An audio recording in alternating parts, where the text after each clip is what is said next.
I'm concerned about how nasty things are going to get for people who haven't had 2 vaccines. I've not had the vaccine, and I'm 41. And people like me have been told we're as bad as drunk drivers. I think Andrew Lloyd Webber said that. We've been labelled refuseniks, and now our government are calling people like me selfish. In the last 2 weeks of term, our 2 eldest children, who are 9 and 11, were sent home to isolate. And that turned out to be a good decision because they developed symptoms, had a temperature, blocked nose, and they both tested positive and did so for 6 days on the trot. So that was a good decision. My daughter's fine. My son, he's lost his sense of taste and smell, but he's fine too.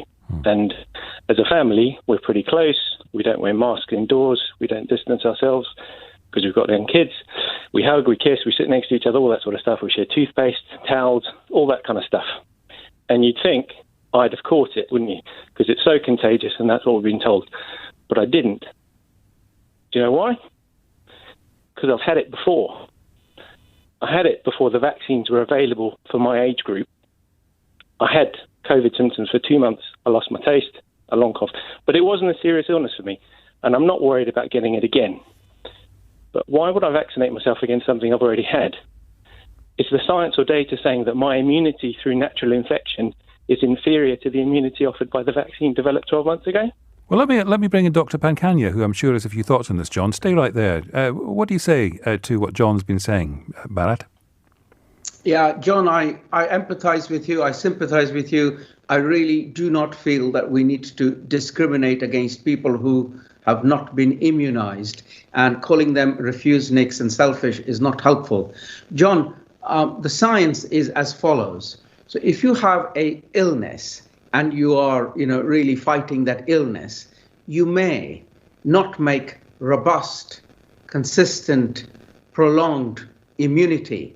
But the case is, in most cases, vaccinations help compared to the infection that may or may not make immunity. In your case, clearly you have made immunity and it has protected you. But generally speaking, at a population level, what we do advise is even if you've had an infection, it is better to have the boost to your immunity via the vaccines when your body is not fighting a infection. So that's the science, and that's what we do. And John, I want your reaction to this too, Bharat. But John first, I mean, we had Dominic Raab today just confirming what many people suspected. This business about double vaccines or you don't get into nightclubs is, as many people suspected, specifically to try to persuade young people to get the vaccine. Now, here's you don't want to have it, you don't feel the need for it. I think the thing, sorry, Eddie. The thing for me, that kind of messaging is making me more resistant to want to get it.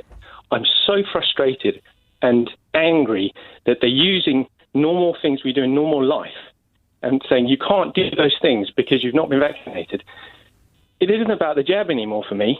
It's being forced to have something, a procedure to live normal life. You need it for a vaccine passport. You need it to travel. You need to get into a nightclub. Are my children going to be called names because they've not had a vaccine? Are they stupid?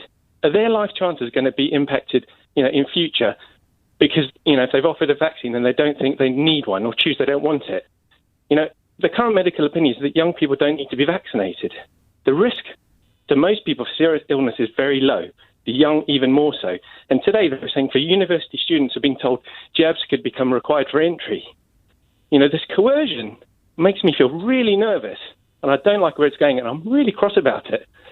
That's the big driver for me, is why I'm not having it. I'm standing up for my kids and their future life chances, because we've been told you can't live a normal life until you've had 2 jabs. And the reality is some people don't need it.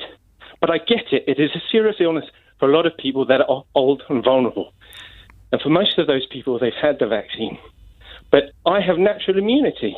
John, I hear you. You can't say that is any inferior to having had a vaccine.